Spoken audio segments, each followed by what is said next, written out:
नमस्कार जी तुहाडा सारिਆਂ ਦਾ। ਤਾਂ ਆਪਾਂ ਅੱਜ ਦੀ ਜਿਹੜੀ ਵੀਡੀਓ ਕੰਟੀਨਿਊ ਕਰਾਂਗੇ। ਪਾਰਟ ਆਪਣਾ ਅੱਜ ਦੀ ਵੀਡੀਓ ਦਾ ਜਿਹੜਾ ਉਹ 8ਵਾਂ ਹੈ। ਇਸ ਤੋਂ ਪਹਿਲਾਂ ਆਪਾਂ ਨੇ 7 ਪਾਰਟ ਹੈ ਉਹ ਆਪਾਂ ਬਣਾ ਲਏ ਹੈ। ਤਾਂ 8ਵੇਂ ਪਾਰਟ ਦੇ ਉੱਪਰ ਆਪਾਂ ਨੇ ਜਿਹੜਾ ਪਿਛਲਾ 7ਵਾਂ ਪਾਰਟ ਸੀਗਾ ਆਪਣਾ ਉਹਦੇ ਵਿੱਚੋਂ ਆਪਾਂ ਨੇ ਪਹਿਲਾ 1 ਤੋਂ ਲੈ ਕੇ 8ਵੇਂ ਕੁਐਸਚਨ ਉਹ ਕੰਪਲੀਟ ਕਰ ਲਏ ਸੀਗੇ। ਤਾਂ ਅੱਜ ਆਪਾਂ 9ਵੇਂ ਕੁਐਸਚਨ ਤੋਂ ਸ਼ੁਰੂ ਕਰਾਂਗੇ। ਜੇਕਰ ਤੁਹਾਨੂੰ ਵੀਡੀਓ ਨਹੀਂ ਦੇਖੀ ਤਾਂ ਤੁਸੀਂ ਪਲੇਲਿਸਟ ਵਿੱਚ ਵਾਰਡ ਅਟੈਂਡੈਂਟ ਦੀ ਪਲੇਲਿਸਟ ਤੁਹਾਨੂੰ ਆਸਾਨੀ ਨਾਲ ਮਿਲ ਜੂਗੀ ਤੇ ਉਹਦੇ ਵਿੱਚੋਂ ਤੁਸੀਂ ਆਪਣੇ ਜਿਹੜੇ ਕੁਐਸਚਨ ਹੈ ਉਹ ਦੇਖ ਸਕਦੇ ਹੋ, ਜਿਹੜੀ ਵੀਡੀਓ ਹੈ ਉਹ ਦੇਖ ਸਕਦੇ ਹੋ। ਤਾਂ 9ਵੇਂ ਕੁਐਸਚਨ ਤੋਂ ਸ਼ੁਰੂ ਕਰਾਂਗੇ। ਆਪਣਾ ਜਿਹੜਾ ਟੌਪਿਕ 2 ਵੀਡੀਓ ਆਪਾਂ ਨੇ ਬਣਾਈਆਂ ਸੀ ਕਰੋਨਾ ਵਾਇਰਸ ਦੇ ਉੱਤੇ, ਕਿਉਂਕਿ ਉੱਥੇ ਤੁਸੀਂ ਹਸਪੀਟਲ ਦੇ ਵਿੱਚ ਕੰਮ ਕਰਨਾ ਤੇ ਵਾਰਡ ਅਟੈਂਡੈਂਟ ਦਾ ਪੇਪਰ ਦੇਣ ਦਾ ਕਰੋਨਾ ਵਾਇਰਸ ਬਾਰੇ ਤੁਹਾਨੂੰ ਨੌਲੇਜ ਹੈ ਉਹ ਹੋਣੀ ਚਾਹੀਦੀ ਹੈ। ਤਾਂ 9ਵੇਂ ਕੁਐਸਚਨ ਤੋਂ ਹੀ ਸ਼ੁਰੂ ਕਰਦੇ ਹਾਂ। 9ਵੇਂ ਕੁਐਸਚਨ ਦੇ ਵਿੱਚ ਦੱਸਿਆ ਗਿਆ ਸੀਗਾ ਕਿ ਮੈਂ ਜਿਹੜੀ ਇਹਦੀ ਪੂਰੀ ਐਕਸਪਲੇਨੇਸ਼ਨ ਉਹ ਤੁਹਾਨੂੰ ਪੰਜਾਬੀ 'ਚ ਸਮਝਾਊਂਗਾ, ਕਿਉਂਕਿ ਜਿਹੜਾ ਪੇਪਰ ਹੈ ਉਹ ਪੰਜਾਬੀ ਲੈਂਗੁਏਜ ਦੇ ਵਿੱਚ ਆਊਗਾ ਤਾਂ ਸਾਰਿਆਂ ਨੂੰ ਪੰਜਾਬੀ 'ਚ ਚੰਗੀ ਤਰ੍ਹਾਂ ਸਮਝ ਹੈ ਉਹ ਆਉਣਾ ਚਾਹੀਦਾ। ਤਾਂ ਅਗਲਾ ਆਪਣਾ 9ਵਾਂ ਕੁਐਸਚਨ ਸੀਗਾ ਕਿ ਕੋਵਿਡ-19 ਜਿਹੜਾ ਉਹ ਹੈ ਕਰੋਨਾ ਵਾਇਰਸ ਹੈ ਉਹ ਕਿਹੜੇ ਉਮਰ ਦੇ ਲੋਕਾਂ ਨੂੰ ਜ਼ਿਆਦਾ ਫੈਲਦਾ ਹੈ। ਤਾਂ ਆਪਸ਼ਨ ਸੀਗੇ ਸਾਰੇ ਏਜ ਦੇ ਲੋਕਾਂ ਨੂੰ ਫੈਲਦਾ। ਉਸ ਤੋਂ ਬਾਅਦ ਕਰੋਨਾ ਵਾਇਰਸ ਇਨਫੈਕਟ ਕਰਦਾ ਛੋਟੇ ਬੱਚਿਆਂ ਨੂੰ। तो उस तो बाद ਜਿਹੜੇ बूढ़े लोग ने ਜਿਹੜੇ ਪਹਿਲਾਂ ਹੀ ਕੋਈ ਨਾ ਕੋਈ ਉਹਨਾਂ ਨੂੰ ਮੈਡੀਕਲ ਕੰਡੀਸ਼ਨ ਜਾਂ ਪਹਿਲਾਂ ਹੀ ਕੋਈ ਜਿਨ੍ਹਾਂ ਨੂੰ ਬਿਮਾਰੀ ਹੈ ਕੋਈ, ਉਹਨਾਂ ਨੂੰ ਹਾਈ ਰਿਸਕ ਹੁੰਦਾ ਕਿ ਉਹ ਕਰੋਨਾ ਵਾਇਰਸ ਦੀ ਚਪੇਟ ਦੇ ਵਿੱਚ ਆ ਜਾਣ।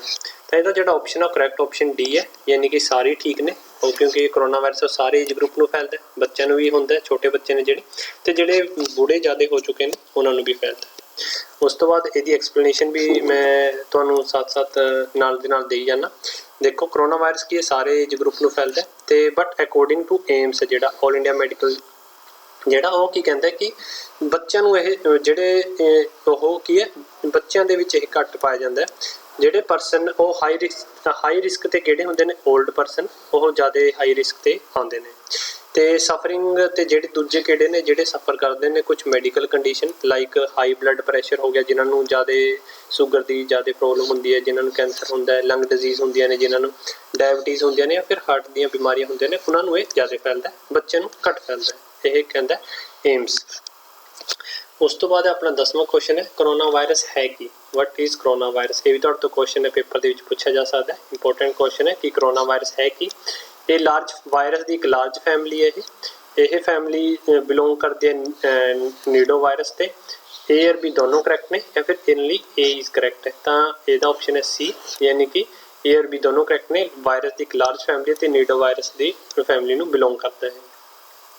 ਠੀਕ ਹੈ, ਤੇ ਆਹ ਐਕਸਪਲੇਨੇਸ਼ਨ ਦੇ ਵਿੱਚ ਵੀ ਸੇਮ ਹੈ। Corona virus large family of virus and belong to the nido virus family or ਨੀਡੋ ਵਾਇਰਲਸ order ਵਿੱਚ ਜਿਹਦੇ ਵਿੱਚ ਕੀ ਹੈ ਹੋਰ ਵੀ ਇਹਦੇ ਜਿਹੜੀ ਫੈਮਿਲੀ ਦੇ ਵਿੱਚ ਕੀ ਆ ਜਾਂਦਾ ਕਰੋਨਾ ਵਾਇਰਡੀ, ਉਸ ਤੋਂ ਬਾਅਦ ਅਰਥਰੀ ਵਾਇਰਡੀ ਔਰ ਕਰੋਨਾ ਵਾਇਰਡੀ। ਇਹ ਇੰਪੋਰਟੈਂਟ ਨਹੀਂ ਹੈ, ਇਹ ਤੁਸੀਂ ਨਾ ਯਾਦ ਕਰੋ, ਤੁਹਾਨੂੰ ਬਸ ਯਾਦ ਰੱਖਣਾ ਕਿ ਕਰੋਨਾ ਵਾਇਰਸ ਕਿਹੜੀ ਫੈਮਿਲੀ ਦੇ ਵਿੱਚ ਆਉਂਦਾ, ਤਾਂ ਤੁਸੀਂ ਬਸ ਨੀਡੋ ਵਾਇਰਸ ਫੈਮਿਲੀ ਦੇ ਉੱਤੇ ਠੀਕ ਹੈ ਉਹ ਲਾ ਸਕਦੇ ਹੋ।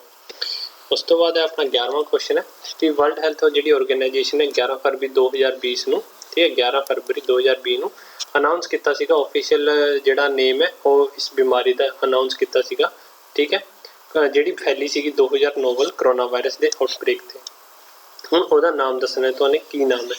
ਠੀਕ ਹੈ, ਯਾਨੀ ਕਿ ਜਿਹੜੀ ਆਹ ਬਿਮਾਰੀ ਆ ਉਹ 11 ਫਰਵਰੀ 2020 ਨੂੰ ਆਪਣੇ ਜਿਹੜੇ ਆਈ ਸੀਗੀ। ਤਾਂ ਉਸ ਤੋਂ ਬਾਅਦ ਇਹਦਾ ਜਿਹੜਾ ਨਾਮ ਹੈ ਉਹ ਕਦੋਂ ਪਿਆ ਸੀਗਾ, ਜਿਹੜਾ ਕੋਵਿਡ-19 ਨੇਮ ਹੈ ਨਾ, ਕੋਵਿਡ-19 ਜਿਹੜਾ ਨਾਂ ਹੈ ਇਹ ਕਦੋਂ ਪਿਆ ਸੀ, 11 ਫਰਵਰੀ 2020 ਤੋਂ ਬਾਅਦ ਅਨਾਉਂਸ ਕੀਤਾ ਸੀਗਾ। ਇਹ ਕਿਹਨੇ ਅਨਾਉਂਸ ਕੀਤਾ ਸੀਗਾ, WHO ਵਰਲਡ ਹੈਲਥ ਜਿਹੜੀ ਆਰਗੇਨਾਈਜੇਸ਼ਨ ਹੈ ਉਹਨੇ ਅਨਾਉਂਸ ਕੀਤਾ ਸੀਗਾ ਕਿ ਇਹਦਾ ਨਾਮ ਕੀ ਹੈ, ਉਹ ਹੈ ਕੋਵਿਡ-19। ਕੋਵਿਡ-19 ਦਾ ਕੀ ਮਤਲਬ ਹੈ, ਕਰੋਨਾ ਵਾਇਰਸ। CO ਦਾ ਕੀ ਮਤਲਬ ਹੈ ਕਰੋਨਾ, ਤੇ VI ਦਾ ਕੀ ਮਤਲਬ ਹੈ virus, corona virus.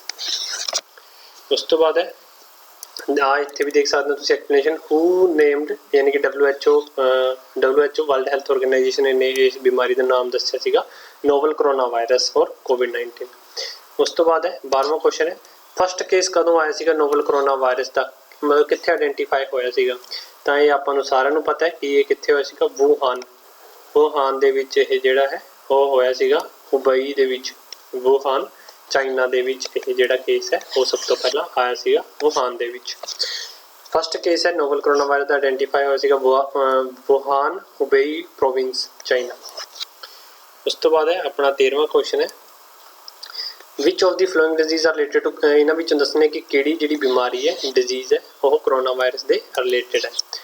MERS, SARS, A and B, neither A nor B। ਤਾਂ ਜਿਹੜੀ ਇਹ ਦੋਨੋਂ MERS ਤੇ SARS ਜਿਹੜੀਆਂ ਬਿਮਾਰੀਆਂ ਨੇ ਉਹ ਕਰੋਨਾ ਵਾਇਰਸ ਦੇ ਰਿਲੇਟਡ ਹੈ, ਕਰੋਨਾ ਵਾਇਰਸ ਦੇ ਨਾਲ ਉਹ ਰਿਲੇਟ ਕਰਦੀਆਂ ਨੇ। ਕਰੋਨਾ ਵਾਇਰਸ ਕੀ ਕਰਦਾ ਹੈ? ਕਾਮਨ ਕੋਲਡ, ਠੀਕ ਹੈ, ਬੁਖਾਰ ਹੋਊਗਾ। ਉਸ ਤੋਂ ਬਾਅਦ ਸੀਰੀਅਸ ਜਿਹੜੀ ਡਿਜ਼ੀਜ਼ ਹੈ like middle East respiratory syndrome, MERS ਕਹਿੰਦੇ ਨੇ। ਜਿਹੜਾ MERS ਹੈ ਉਹ ਕੀ ਹੈ? Middle East respiratory syndrome. ਇਹਦੀ ਜਿਹੜੀ ਤੁਹਾਨੂੰ ਫੁੱਲ ਫਾਰਮ ਵੀ ਪੁੱਛੀ ਜਾ ਸਕਦੀ ਕਿ MERS ਕੀ ਚੀਜ਼ ਹੈ, ਤਾਂ ਉਹ ਮਿਡਲ ਈਸਟ ਰੈਸਪੀਰੇਟਰੀ ਸਿੰਡਰਮ। ਤੇ ਦੂਜੀ ਕੀ ਦੱਸਿਆ ਸੀ ਮੈਂ? SARS ਕੀ ਚੀਜ਼ ਹੈ? ਉਹ ਹੈ ਸੈਵਰੀ ਅਕਿਊਟ ਰੈਸਪੀਰੇਟਰੀ ਸਿੰਡਰਮ। ਇਹ ਜਿਹੜਾ ਕਰੋਨਾ ਵਾਇਰਸ ਹੈ ਇਸ ਚੀਜ਼ ਤੇ ਆਪਣੀ ਜਿਹੜੀ ਸਰੀਰ ਦੇ ਵਿੱਚ ਹੈ ਇਹਨਾਂ ਦੋ ਚੀਜ਼ਾਂ ਤੇ ਇਫੈਕਟ ਹੈ ਉਹ ਜ਼ਿਆਦਾ ਕਰਦਾ ਹੈ।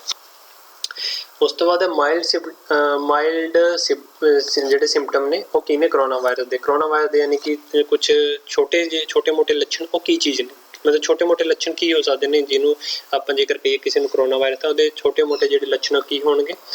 ਫੀਵਰ ਹੋਊਗਾ, ਉਹਨੂੰ ਖਾਂਸੀ ਹੋਊਗੀ, ਉਸ ਤੋਂ ਬਾਅਦ ਜਿਹੜੀ ਸਾਹ ਲੈਣ ਦੇ ਵਿੱਚ ਉਹਨੂੰ ਪ੍ਰੋਬਲਮ ਹੋਊਗੀ, ਜਾਂ ਫਿਰ ਤਿੰਨੇ। ਤਾਂ ਇਹਦਾ ਉੱਥੇ ਤਿੰਨੇ ਚੀਜ਼ਾਂ ਉਹਨੂੰ ਹੋ ਸਕਦੀਆਂ ਨੇ। ਇਹਦੇ ਐਕਸਪਲੇਨੇਸ਼ਨ ਦੇਖ ਲੈਂਦੇ ਹਾਂ। ਪੀਪਲ ਜਿਹੜੇ ਇਨਫੈਕਟ ਨੇ ਕਰੋਨਾ ਵਾਇਰਸ ਕਾਰਨ 2019 ਐਂਡ ਕੋਵਿਡ, ਜੇ ਉਹਨਾਂ ਨੇ ਰਿਪੋਰਟ ਕੀਤਾ ਕਿ ਮਾਈਲਡ ਸਿੰਪਟਮ ਜਿਹੜੇ ਹੈਗੇ ਨੇ ਉਹ ਫੀਵਰ ਹੈ, ਕਫ ਹੈ, ਸ਼ਾਰਟਨੈਸ ਆਫ ਬਰੀਥ ਯਾਨੀ ਕਿ ਸਾਹ ਲੈਣ 'ਚ ਉਹਨਾਂ ਨੂੰ ਪ੍ਰੋਬਲਮ ਆ ਰਹੀ ਹੈ, ਤੇ ਹੋਰ ਵੀ ਅਦਰ ਜਿਹੜੇ ਕਾਮਨ ਸਿੰਪਟਮ ਨੇ ਜਿਵੇਂ ਕਿ ਉਹਨਾਂ ਨੂੰ ਰਨਿੰਗ ਨੋਜ਼, ਸਾਰਾ ਦਿਨ ਜ਼ੁਕਾਮ ਰਹਿੰਦਾ ਹੈ, ਸਿਰ ਦੁਖਦਾ ਉਹਨਾਂ ਦਾ, ਗਲੇ 'ਚ ਖਰਾਸ਼ ਰਹਿੰਦੀ ਹੈ ਉਹਨਾਂ ਨੂੰ, ਤੇ ਉਹਨਾਂ ਨੂੰ ਜਿਹੜੀ ਫੀਲਿੰਗ ਹੈ ਉਹ ਅਨਵੈਲ ਯਾਨੀ ਕਿ ਉਹ ਆਪਣੇ ਆਪ ਨੂੰ ਅਨਵੈਲ ਫੀਲ ਕਰਦੇ ਨੇ। ਉਹਨਾਂ ਨੂੰ ਵਧੀਆ ਜਿਹਾ ਲੱਗਦਾ ਕਿ ਹਾਂ ਮਤਲਬ ਮੇਰਾ ਸਰੀਰ ਠੀਕ ਨਹੀਂ ਹੈ, ਤਾਂ ਇਹ ਜਿਹਾ ਉਹਨਾਂ ਨੂੰ ਫੀਲ ਹੁੰਦਾ। ਠੀਕ ਹੈ, ਤਾਂ ਇਹ ਸਾਰੇ ਸਿੰਪਟਮ ਨੇ ਕਰੋਨਾ ਵਾਇਰਸ ਦੇ। ਤਾਂ ਆਪਾਂ ਨੇ ਇੰਪੋਰਟੈਂਟ ਜਿਹੜੇ ਕੁਐਸਚਨ ਆ ਉਹ ਸਾਰੇ ਕਰ ਲਏ ਆ ਕਰੋਨਾ ਵਾਇਰਸ ਦੇ ਰਿਲੇਟਡ। ਇੱਕ ਹੋਰ ਆਪਾਂ ਵੀਡੀਓ ਲੈ ਕੇ ਆਵਾਂਗੇ, 2 ਵੀਡੀਓ ਆਪਣੇ ਹੋਣਗੀਆਂ।